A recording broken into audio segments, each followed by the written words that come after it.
하나님의 말씀 잠언 11장 24절과 25절 말씀을 함께 읽겠습니다. 시작.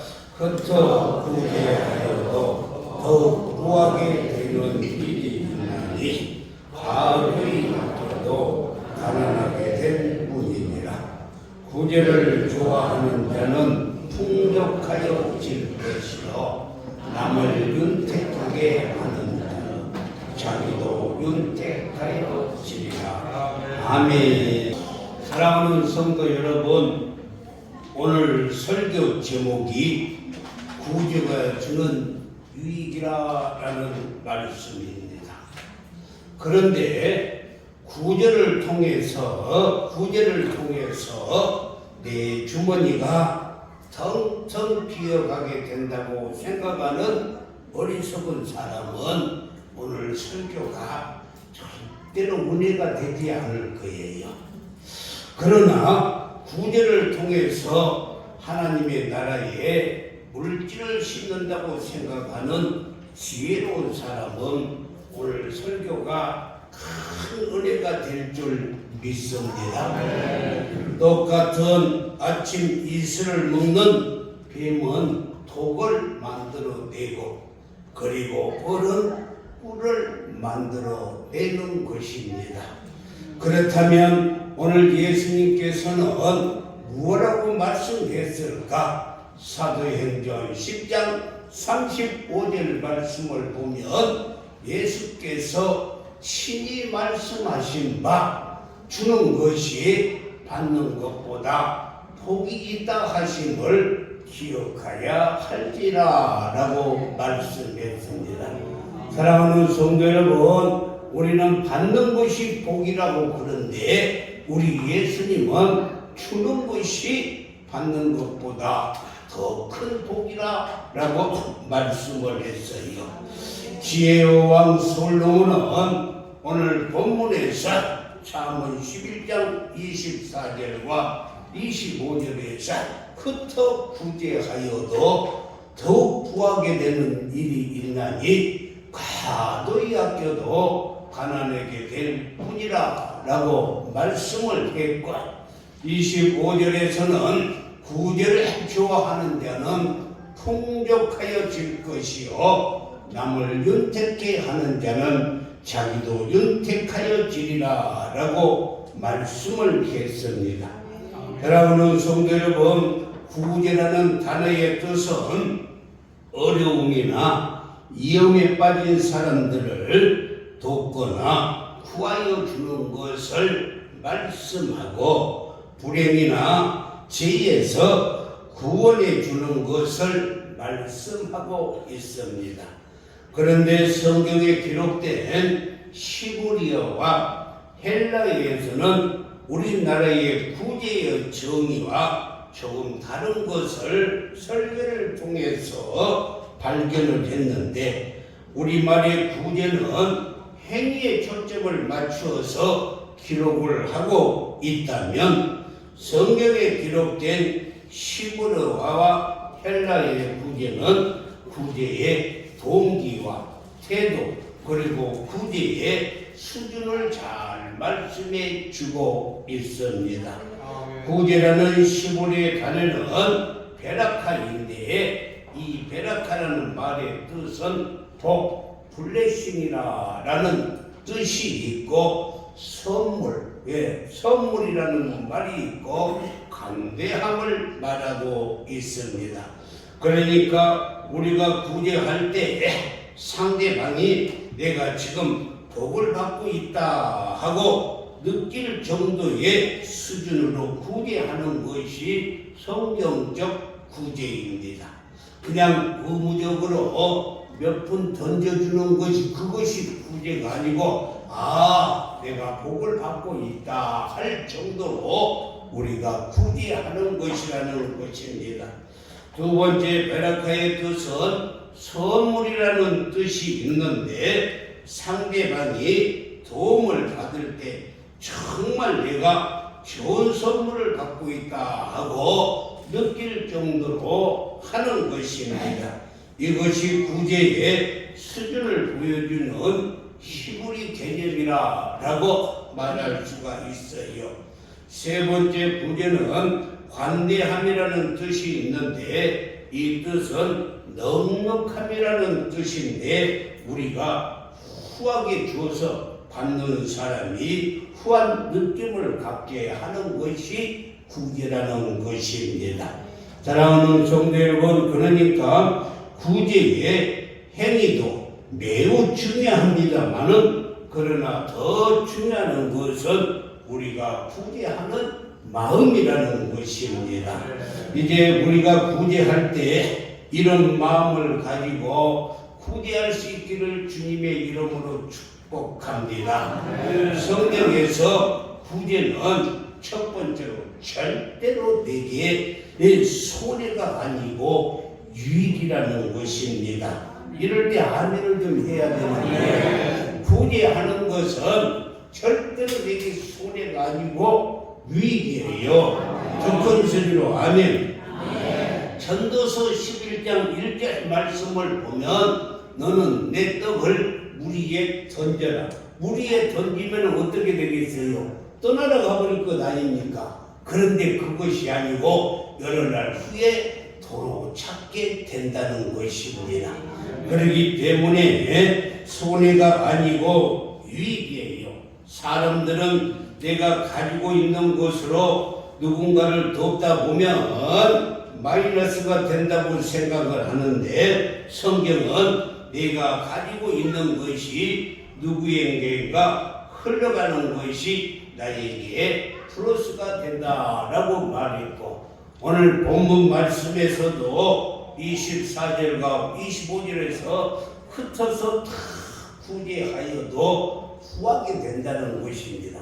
그런데 다도이 아껴도 가난하게 산다는 거예요. 25절에서는 구제를 좋아하는 그 사람이 풍족해져요.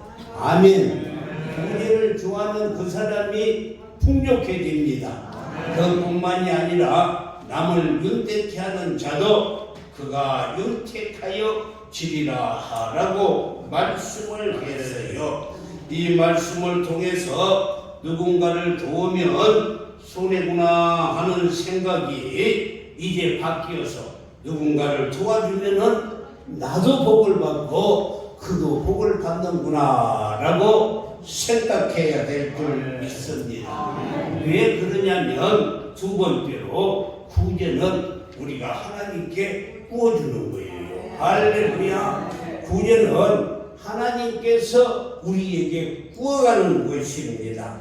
잠언 19장 17절 말씀을 보면 가난한 자를 불쌍히 여기는 것은 여호와께 구워드리는 것이니 그의 선행을 그에게 갚아주시리라. 우리가 이 어려운 사람, 가난한 사람에게 구제하면 하나님이 구워가셔요. 그래서 그것을 하나님이 갚아주신다는 것입니다. 여러분, 이 중학교 학생이 백화점에 가가지고 자기가 꼭 필요한 물건을 이렇게 사려고 해서 그것을 딱 들었는데 돈을 계산하려고 보니까 지갑을 가지고 오지 않았어요. 이 난감한 상황을 보고 지나가던 우리 남은 전원교회의 권사님이 또 권사님만 말하면 또 집사님이 시험 들까 봐서 집사님이 이 학생을 도와주고 싶어서 자기 카드로 계산을 해 주었어요.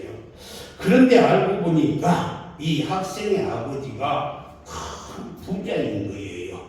부자 아버지가 자기 아들을 도와준 이 집사님을 권사님에게 갚아주었을까? 갚아주지 않았을까? 우리 하나님은 부자예요.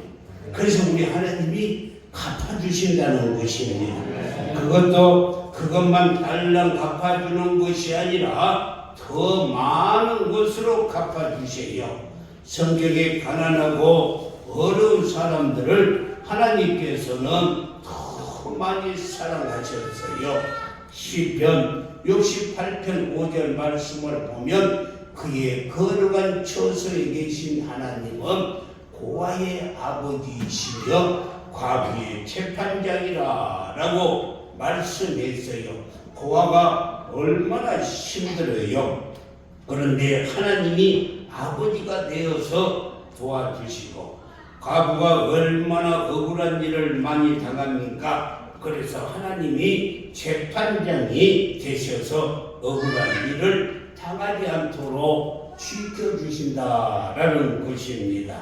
사랑하는 성도 여러분, 우리가 누군가를 구제하는 것은 하나님께 구워주는 것입니다. 반드시 하나님께서 갚아주실 줄 믿습니다. 아멘 하는 손만 갚아줘요. 이럴 때 아멘을 잘해야 돼. 예. 그런데 우리가 구제를 하고 하나님께 보상을 받으려고 구제해서는 아니 되고, 구제는 하나님의 자녀들의 삶이 되기 때문에 매우 중요한 것입니다.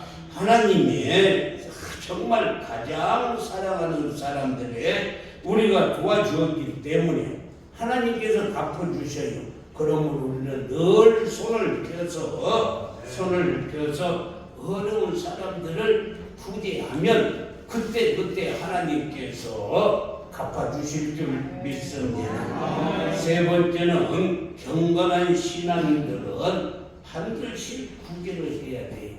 다시 말하자면 예수 믿는 저와 여러분들은 반드시 구제하면서 살아야 합니다. 사도행전 10장 1절 말씀을 보면 가이사라에 고넬료라 하는 사람이 있으니 이달리아에 부대라 하는 군대의 백부장이라. 이 고넬료라는 사람에는 100명의 부하가 있는데, 우리나라로 말하자면 100명의 부하가 있다면 아마 중대장쯤 되는 군인이었을 거예요. 이 백부장이 있었습니다.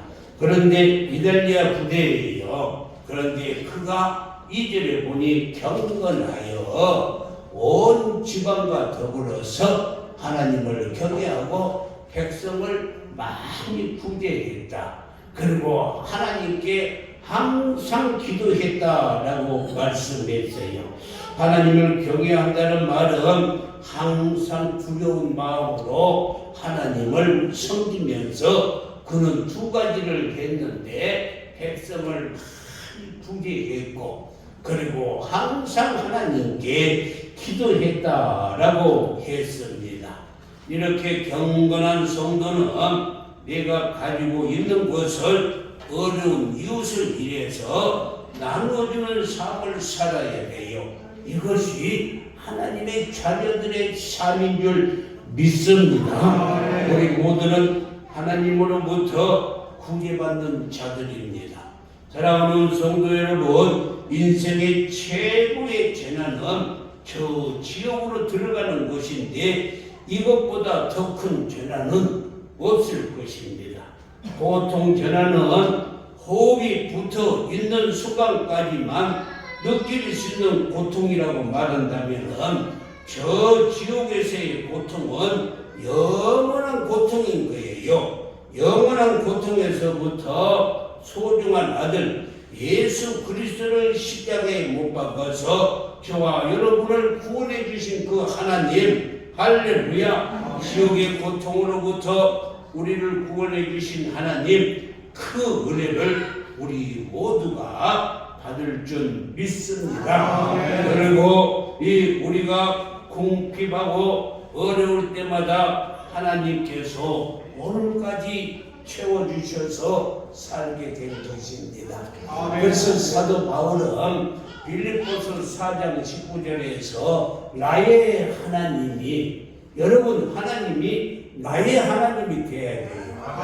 아버지가 이웃집 아버지, 친구 아버지가 되면 소용이 없어요. 하나님이 나의 하나님이 그리스도 예수 안에서 영광 가운데 그 풍성한 대로 너희 모든 쓸 것을 채우시리라. 우리 하나님이, 나의 하나님이 풍성하게 우리의 쓸 것을 채워주실 줄 믿으시면 아멘. 우리가 하나님의 구제 은혜를 받았기 때문에 우리도 주위에 어려운 사람들을 베풀며 감사하는 삶을 살아야 할 줄 믿습니다. 하나님의 구제가 왜 없었다면 오늘 우리의 구원도 없었을 것이고 삶도 없었을 것입니다. 그러므로 하나님처럼 어려운 사람을 돕고 우리는 늘 구제하며 살아야 돼요. 구제하는 삶이 경건한 삶이었어요. 성경에 보면 구제에 대한 하나님의 가르침이 많이 있는데 그 중에 하나가 폐하법이에요. 폐하법이라는 말은 모퉁이, 코너, 귀탱이 또 뭐라고 말을 해야 되죠? 난 세 개밖에 생각이 안 나가지고 모퉁이, 코너, 귀탱이, 짜투리 이것이 폐하법이에요. 폐하법. 이 폐하법인데 여러분 잘 알으셔야 됩니다. 이것은 뭐냐면 우리가 어렸을 때 부모님들이 그렇게 하시더라고요. 추수할 때 논밭에 있는 그 전부 곡식을 추수한 것이 아니라 코너에 있는 거, 모퉁이에 있는 거, 기탱이에 있는 것은 조금씩 남겨두고 추수를 하시더라고. 그것이 폐하법이에요. 그것이 폐하법. 이것은 왜 그러냐? 고아나 과부를 위해서 또 그뿐만이 아니라 이삭을 남겨두는 법이 폐하법이에요. 옛날에는 이삭을요 다른 사람들이 와서 죽게끔 이삭을 남겨두었어요. 그리고 모퉁이는 비지 않고 놔뒀어요. 이렇게 하나님은 구제의 가르침을 고아나 과부를 얼마나 사랑하는지를 잘 보여주셨어요. 레위기 19장 9절에서 10절 말씀에도 보면 너희 땅에서 곡식을 거둘 때에 너는 반 모퉁이까지 다 거두지 말고 내 떨어진 이삭도 줍지 말라. 그러니까 이 폐하법이라는 말은 다 비워보지 말고 조금씩 남겨놔라는 거예요. 떨어진 이삭은 줍지 말고 고아나 과부들이나 나그네들이 줄 수 있도록 남겨두라는 거예요. 10절 말씀에서 보면은 내 포도원의 열매를 다 따지 말고 내 포도원에 떨어진 열매도 주지 말고 가난한 사람과 거류민들을 위해서 그냥 놔두라는 것입니다. 여러분 우리 어렸을 때 감나무에 감이 달렸는데 몇 개를 놔둬요. 아빠 얘 놔둬요. 그것은 까치밥이다. 그래가지고요 몇 개 놔둬. 이 포도를 심었는데 포도를 이렇게 따지 않아요. 수확을 하지 않아요. 그러면은요 어떤 사람은 보면은요 포도 참 지지리도 못생긴 거 그리고 그냥 해충 먹는 거 그런 걸 남겨두는데 저희 아버지 하시는 말씀이 가장 좋은 곳에 남겨놔두라. 지나가는 사람들이 따먹게 좀 그렇게 놔두라. 그래가지고 감나무에 감도 까치밥으로 놔두고 포도의 열매도 지나가는 사람들이 따먹게 이렇게 했던 것을 알 수가 있어요. 레위기 23장 22절에서도 너희 땅에 곡물을 벨 때에 모퉁이까지 베지 말며 떨어진 것을 줍지 말고 그것을 가난한 자와 거류민을 위하여 거류민은 애국 사람들을 말하는 것입니다. 그 사람들 위해서 남겨두라. 나는 너희의 하나님 여호와니라 라고 말씀을 했어요. 이것이 바로 구제 방법이에요. 구제 방법. 그런데 우리는 너무너무 알뜰하게 챙겨가지고 택시를 타고 가면서 권사님, 집사님 하면서 전화는 잘해요. 그리고 날릴 때 보면은요 돈 몇백원까지도 다 챙겨갖고 다녀요. 우리는 그러지 맙시다.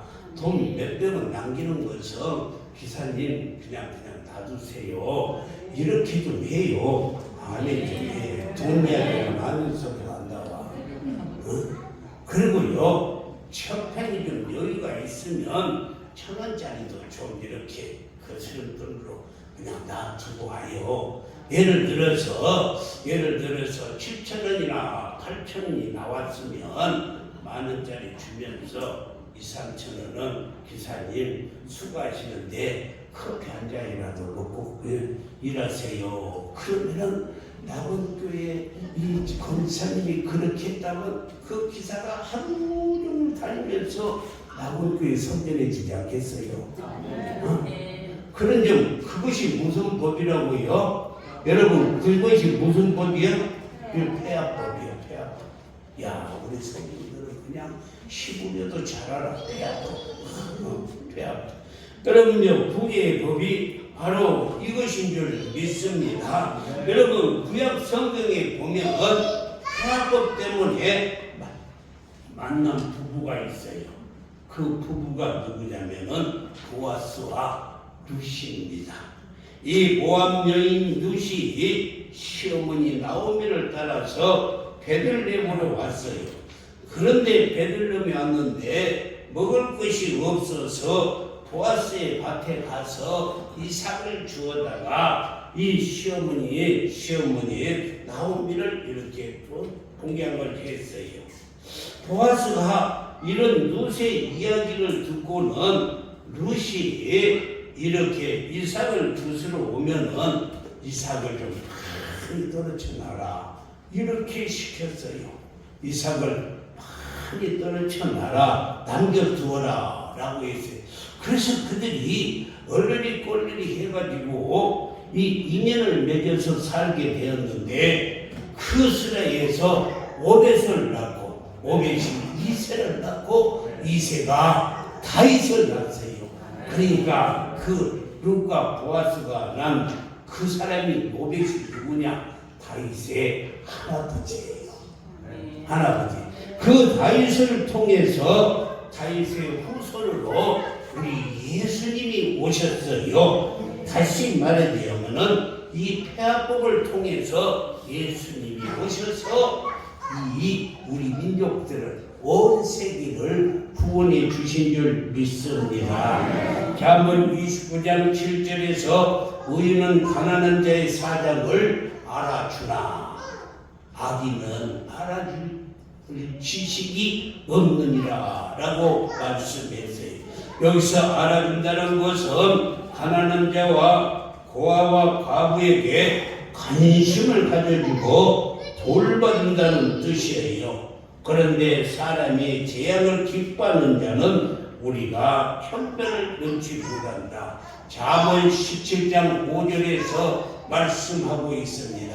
가난한 자를 조롱하는 자는 그를 지으신 주를 멸시하는 자요, 사람의 재앙을 기뻐하는 자는 형편을 멸하지 못할지니라 라고 말씀을 했어요.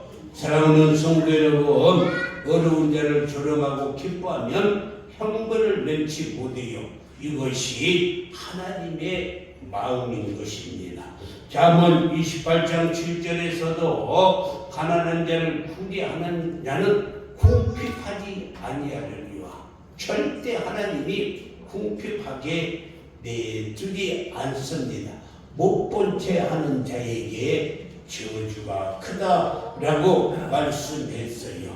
우리 모두는 우리의 주위에 어려운 사람들에게 내 것을 나눠줄 수 있는 삶을 사시기를 주님의 이름으로 축복합니다. 그리고 마지막으로 진짜 구제는 사랑으로 하는 거예요. 할렐루야. 구제가 의무가 되면 수준 낮은 구제이고 이 사랑으로 나눌 때 수준 높은 구제, 최고의 구제가 되는 것입니다.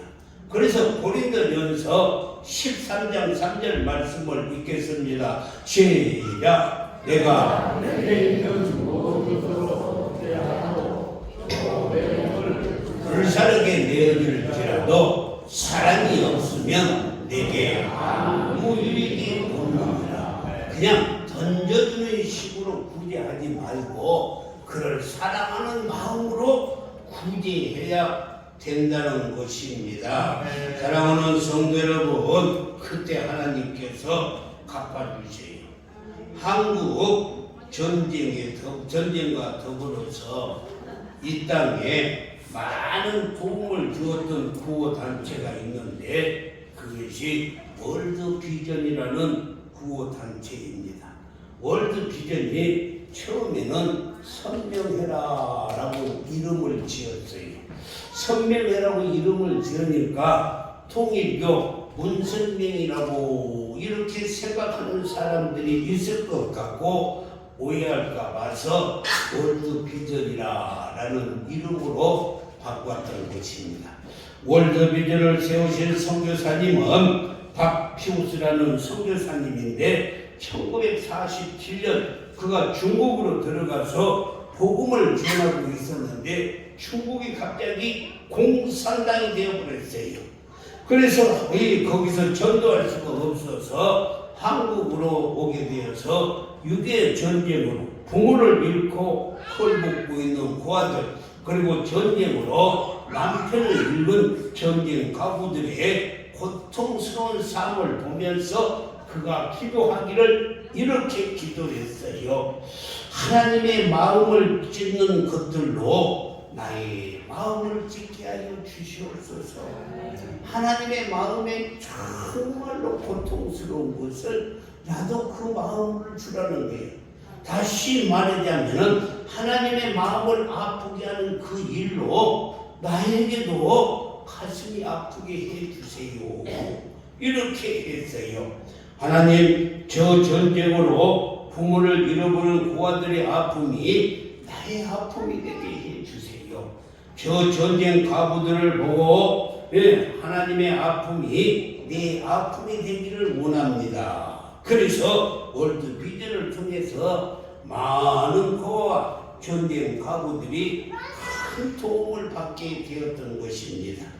이제 우리가 나서야 할 때예요.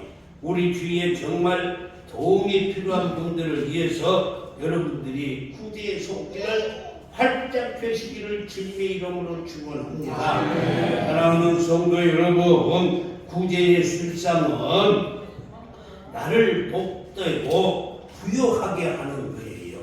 왜 그러냐? 구제는 절대로 손해를 보는 것이 아니라 큰 복을 우리에게 안겨주는 것이 구제예요. 나도 살기도 힘들고 여유가 없는데 또 구제하라 이렇게 생각할지 모르겠지만 구제는 하나님께 구워주는 것이라고 말씀했고 하나님께서 우리에게 주시는 이자는 잘 들으세요. 하나님께서 우리에게 주신 이자는 최하가 30배요. 그 다음에 60배를 주셔요.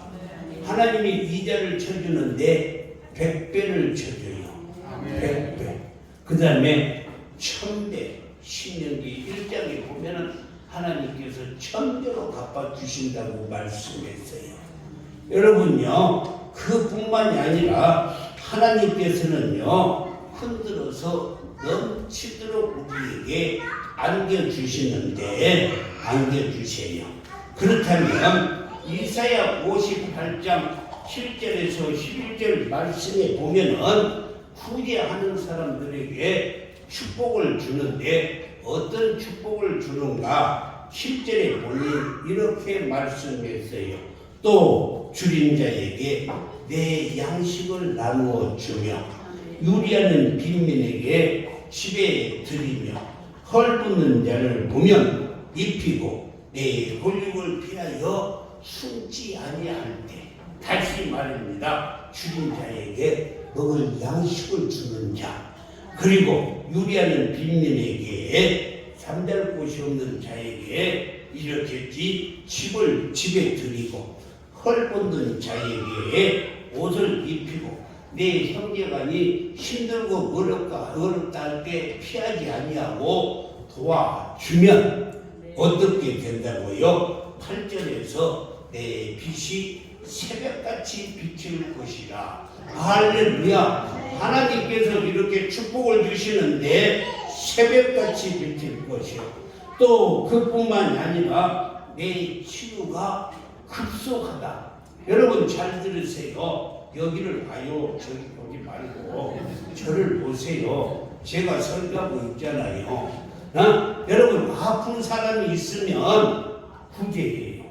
하나님께서 오늘 분명히 내 치유가 급속할 것이라. 아픈 사람들은요 나가서 구제하라니까요.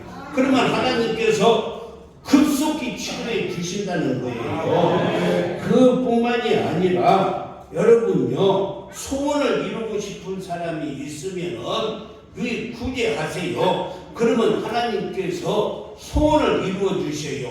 내가 기도할 때 여호와가 응답해 주신다는 거예요. 여러분의 소원을 이루어 주신다는 거예요.